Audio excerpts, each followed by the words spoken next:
what does it take to shape people, culture, and businesses for nearly 2 decades? In this episode of Manager's Mantra, we sit down with Urvi Aradhya, CHRO of K. Raheja Corp, to uncover how HR has evolved from routine policies to becoming a strategic voice at the table. From supporting career comebacks to shaping future leaders and driving inclusion as a business advantage, Urvi shares valuable lessons every leader, manager, and professional can use. So let's begin.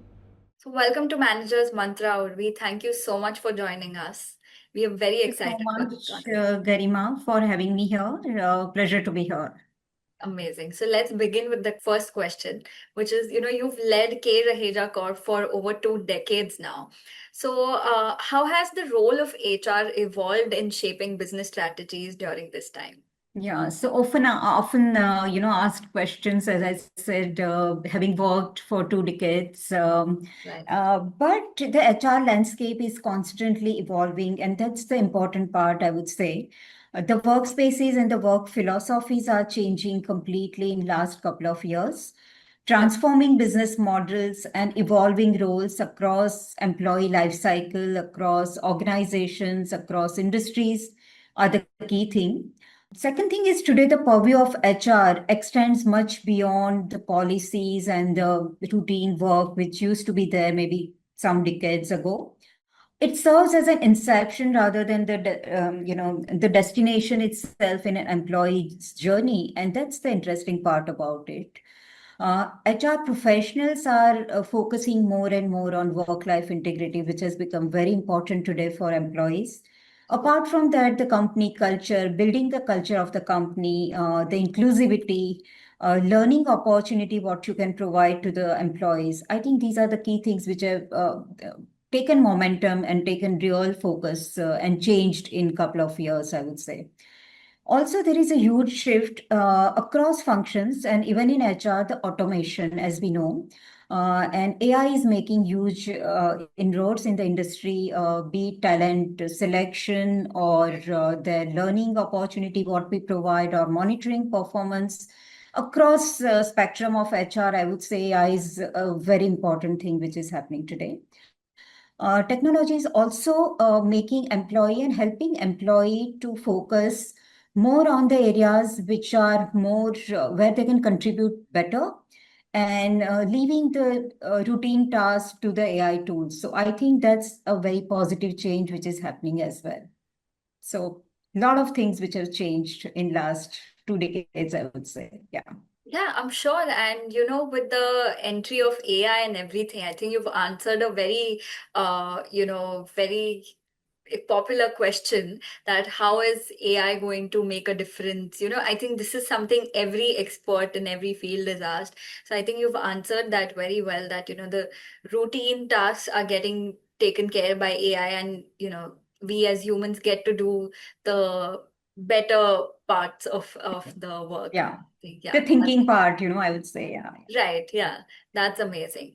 Now, let's come to some of your initiatives. And one of the initiatives you started was Relaunch. It deals with re entering the workforce after a break.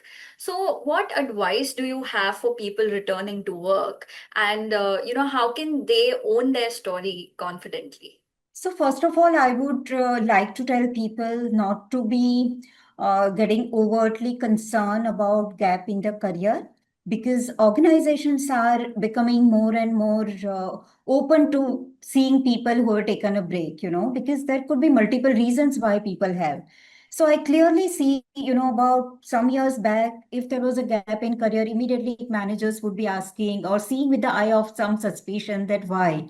Mm-hmm. I see that's not the case today because I think it's become more human. People realize that there could be many reasons why people might have to take the break. So, first is basically having that fear that, will I be viewed differently or negatively just because I had a gap in the career? I think people should just remove it from their mind.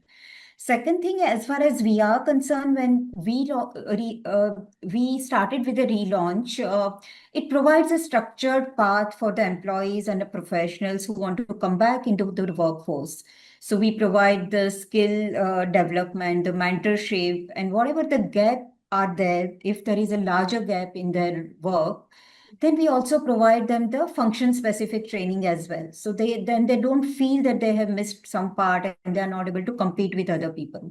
Yes, I would be, it would be true that it may take couple of months. They have taken a long break, but eventually after some months, I think they would be at par with all other people. And that's how we view people as well who have come through relaunch. We don't treat them differently after a while. We don't. That's amazing to see. I think that initiative from the employer side makes a big difference. And, like you said, they need to be confident, they need to adapt to their side of the story and be bold about it. That's amazing. Now, there are some other and very recent initiatives that you have started, which is the iLead. So, what gaps did you notice in early career managers that led to the launch of this initiative? And how is the program helping bridge those gaps across your group companies? Okay, so here is an interesting take, why we launched this for this segment of people. Because we've been doing a lot of learning initiative for the senior management, top management with the coaching, etc. We realized that we were somewhere not focusing on the people who are becoming first-time managers or not necessarily first-time, but who are early stage in their managerial journey. And how do we help them? Because somewhere along the line, everyone should have aspiration, but somewhere I think lack of efforts from the organization on supporting transitioning to that level was not making their journey entirely successful. And that was the core thought process when we started with this iLead program and I Growth and iLead program. These are the programs we started. So nurturing emerging leaders holds the power for the organization's future as well. It's not only for the employee, but even for the organization.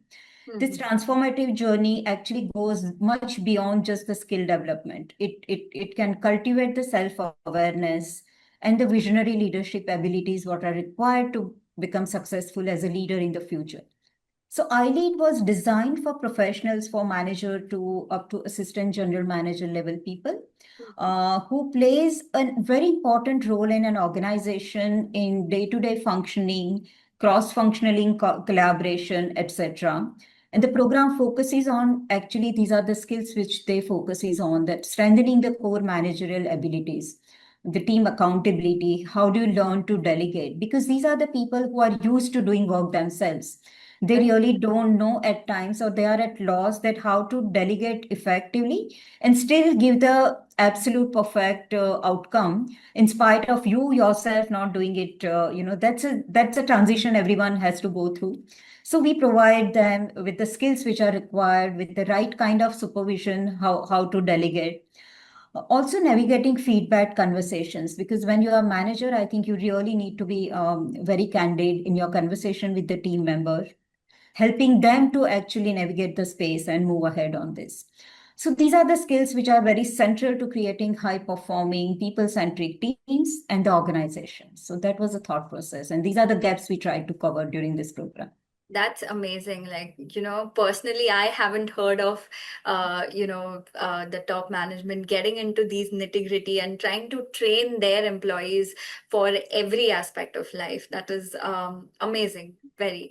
Thank you. Now, talking about, the shift from managerial to leadership, there's a gap when it comes. I'm going to talk a little bit about, the female, the diversity in boardrooms and, the presence of females in boardrooms and the um, CXO level, sorry.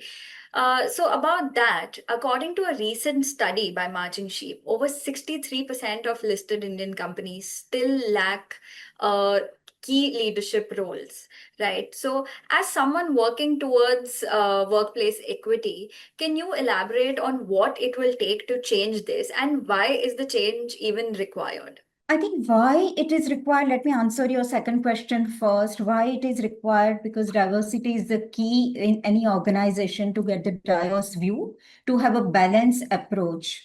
If you have a product or if you have customer, they are going to be diverse pool of people. You cannot, as an organization, you cannot be thinking one dimensional, because then you will be catering and you will be omitting a large kind of population who can relate with your product. So that's very important. If your customer base is diverse, your management or your team or your employee base has to be diverse. That's just it's just the way one functions properly, right? Because otherwise it's not going to work. So that's the why part of it, why it is required.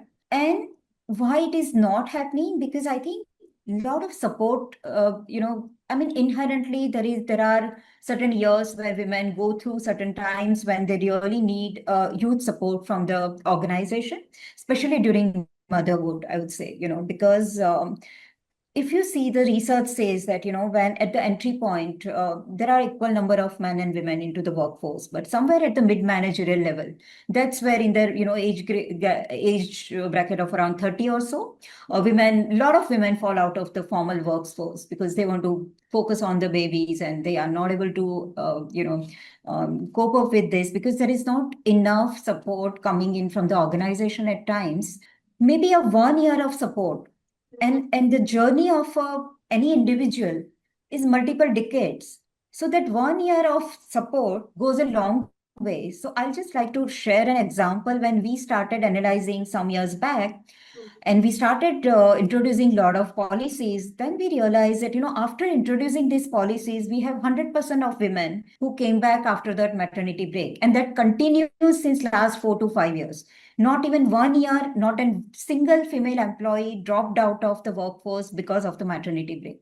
So I think it requires a serious intent on part of managers, organizations, supporting policies, and this really makes a lot of changes. So identifying future leaders and equipping them with the right training and mentorship is ongoing at K-Raheja Corp. This really helps us in attracting right kind of talent. And we have developed a very focused program towards that. Now, coming out of this, little bit deviating from just women out of maternity, you also need other learning opportunity to be given to these people. Right. And as we know, men and women, they all think differently. Where normally women don't engage so much is a networking. Okay, that's been also proven. And I mean, if you read the book of Shelley Sandberg, Lean In, she clearly said in that women shy away from networking. Women shy away from clearly articulating what do they need in their career, what do they need in their job. So we Right. realized that let's have the focused approach on these are the areas where women are probably because of not having focus on this, they are not able to move ahead in their career and into the leadership position. So we started a couple of programs apart from Shikhar, which is not only women centric, but it is a women and men both together, but a high potential people. And then how do you nurture them throughout the entire journey? It's a 6 to 8 months program, a lab kind of a program, not one off 3 day program kind of a thing. So we take them through the entire journey, and we also allow them to take up the higher role after end of the journey. So it really helps build their confidence. So these are the couple of things actually it helped us. And I would say it would help any organization if there are focused efforts put into the place. That's amazing, learning about all the initiatives and how you're helping your employees. I'm sure a lot of people are, now excited to work with the company as well. But, talking a little bit more about your initiatives as well, you spoke already about diversity, equity, and inclusion, but, you focus on gender equity and also LGBTQ plus inclusion. So, this is a very, very niche topic, and it is a very different challenge that, I think globally everyone faces, but also a lot more in India. So, what challenges did you face, and what key lessons did you learn along this initiative and this idea? Yes. So, as you said, it is a challenge, and it was not easy when we started some years back. There are inherent biases. People may or may not say that, but you really need to overcome it. So at one point of time, Garima, when we decided that we are going to hire LGBTQ employees into the organization, I was very clear till the time as an organization we are not prepared. I'm not going to hire anyone because I never want to give. We never wanted to give a platform which is not welcoming. So what Right. we did actually that organization wide, every employee that is 100% of population went through the culture sensitization workshops, and it was taken, that workshop was taken by one of the board member of one of our group companies. So you can imagine the seriousness of it, and you'll be surprised there were a lot of things which we claim that we are aware what they go through and what are the challenges they are facing. It was a revelation for us, and we realized that how sensitively we need to address this topic. So Right. having done that, then we started, recruiting people. Now we went out to recruit people. Again, there was a challenge because there were not too many people in certain roles. While we were very open to hire them across any functionalities, there was still limited pool which was available, or they were in a very niche skill of say beauty or music or those kind of skills and not in a core skills. So we Right. have also started, we hired some people, and what we did, we also supported whoever showed the inclination for a higher education.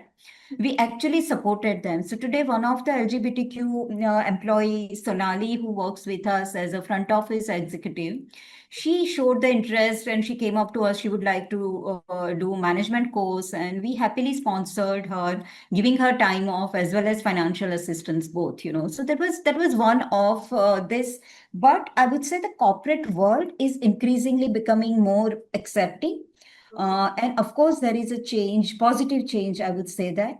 By actively nurturing the potential of their employees through targeted learning is something happening today. Because I think everyone is understanding that, diverse, inclusive culture that provides equal opportunity and the growth and without any traditional biases, it really promotes talent across gender, disability, or LGBTQ, and it becomes a powerful magnet for the top talent. So it's not just about hiring people and bringing on table and just ticking the box that yes, we have LGBTQ people, because that's not the intent, right? So Right. we ensure that they are getting a zero discrimination environment. As I said, we sensitize the other workforce that they are sensitive towards that.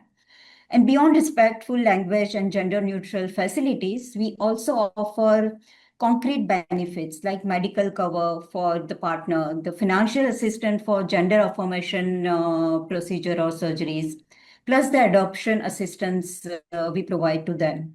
That is so true. And when you were talking about all your initiatives and what are the steps you carry forward, I literally had goosebumps. But it's not one person who can carry out all these, and the whole process of a board member being involved and sensitizing the whole company and the entire employee base. I think that is the right way to go about these things, and that is amazing. But talking about your personal journey a little bit. You've pursued leadership programs from IIM Ahmedabad and ISB, which were designed for mid senior professionals. How did these shape your perspective as a people leader, and what practical lessons stayed with you? So it's an interesting one because I'm a lifelong learner. I believe that learning doesn't stop just because you completed your formal education. And more so in today's time, as we know, knowledge is available so easily across. And if we don't do that, I think then we don't have anyone else to blame for us but ourselves. So, particularly learning from these programs of IIM and ISB, because I went personally. The first reason, let me share with you the secret, because I wanted to know how gainful it is if I want to send some more people for this program. So I wanted to experience it firsthand. That was the first intent, apart from, of course, gaining knowledge from this. And it really helped me. I would say it really helped me because IIM helped me see how people decisions shape the business outcomes, while ISB encouraged a more innovative and global perspective. And one key takeaway was, the value of influencing without authority. Because a lot of time we are bound by our designations, and we realize that unless I don't have authority, I just cannot do, or I cannot do certain work, or I cannot influence people. I think that was a key takeaway for me from these learnings. And of course, building alignment across diverse stakeholders. I also learned to balance empathy with business priorities, because I don't think these are exclusive to each other, and they can merge very well together. You can be a profitable organization, and you can be a organization with a high level of empathy towards people, and it can blend beautifully if you really balance it out. So these are the things which I learned, and which is at the heart of effective people leadership.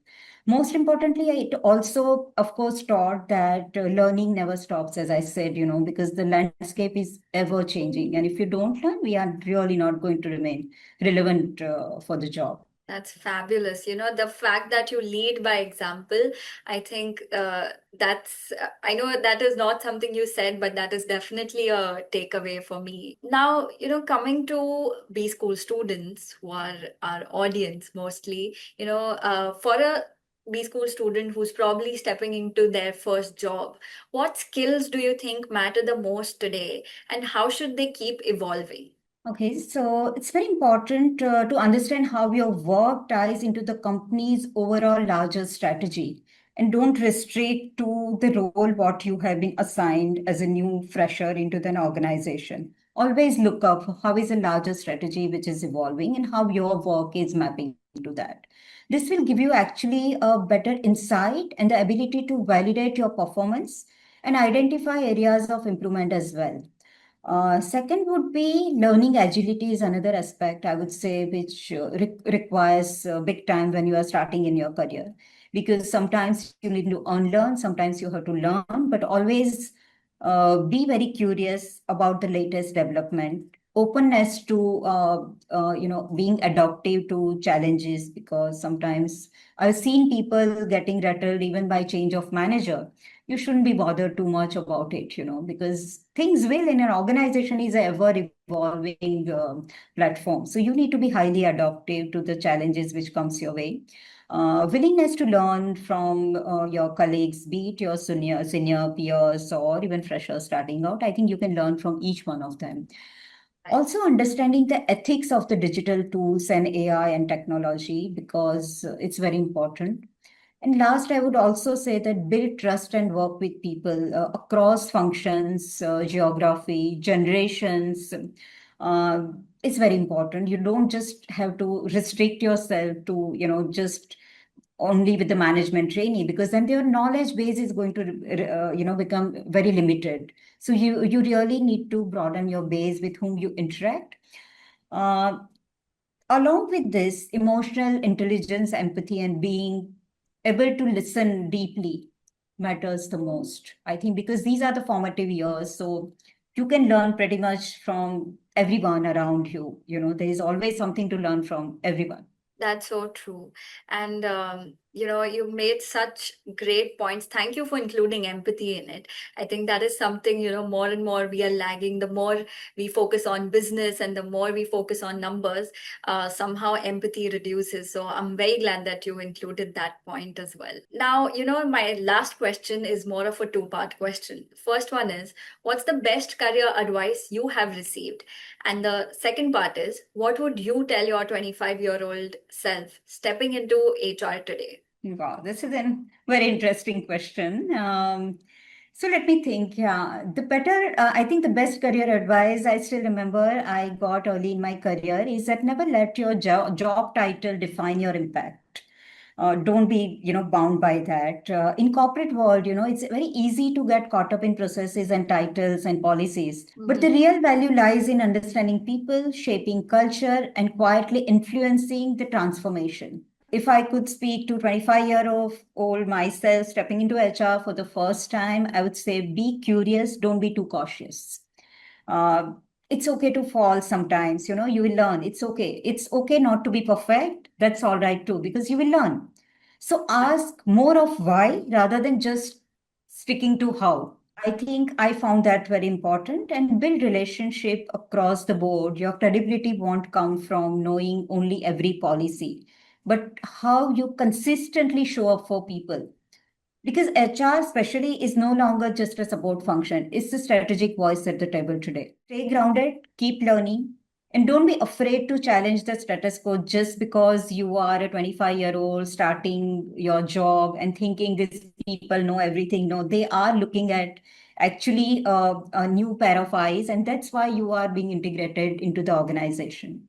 Also, adopt technology early because organizations are evolving rapidly, and the future belongs to those who blend human understanding and digital fluency. That's very important part of it. So we are about to start, the reverse mentoring kind of a program, which would be very interesting for the youngsters today, Right. because the digital fluency what youngsters have, which people do not have with some decades of experience. Also the way of work, right? Every generation works very differently. Somebody likes to work with the music in their ears and somebody likes to completely focus. I think each style is okay. Basically we are starting this program of reverse mentoring where youngsters will be picking up leaders from the organization whom they would mentor on a reverse basis. That's amazing. The kind of initiatives and programs that you have at K Raheja, it's almost like, a playbook in HR. So definitely a lot to learn from you and your leadership style personally as well. I had a great time listening to you and having this conversation with you, and I'm sure our viewers are going to love it as well. Thank you so much for joining us. Thank you so much, Raymar. Really enjoyed this conversation. Thank you. Urvi Aradhya leaves us with a simple mantra. True leadership isn't about titles or policies. It's about people, culture, and the impact you create. Be Smart viewers, feel free to share your thoughts with us at besmart.edit@bsmail.in. Follow us on LinkedIn and Instagram for more such insightful and inspiring content. Until next time, keep learning, keep growing.